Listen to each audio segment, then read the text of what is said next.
Hello po, ako nga po pala si Alvin J. Toriano, operator ng sa Oyo Sublimation Printer Machine. Bali na dito po tayo ngayon sa Smart 6 Feet 1 Head. Ito naman po yung printer head ng Smart 6 Feet 1 Head. Bali ito nga po pala yung wiper. At ito naman po yung copy. Siyempre po, bago tayo mag-print, kailangan po natin i-head clean.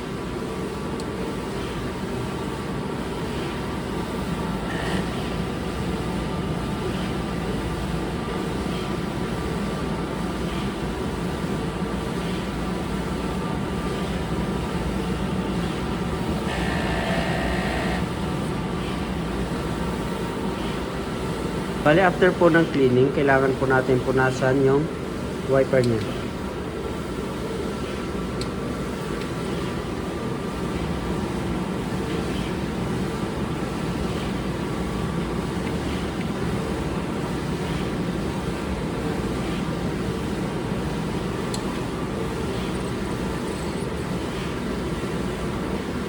Nozzle test.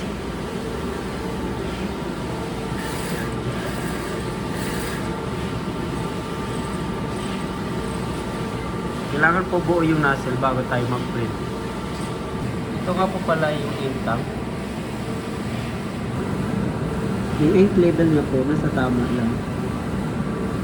Ito nga po pala yung ink waste tank, kakatapon lang po. Ito nga po pala yung MPR. Ito yung ground wire nya. Ito nga po pala yung daily output namin. Ito naman po sa consumables, nasa system na po. Ito naman po yung ICC profile.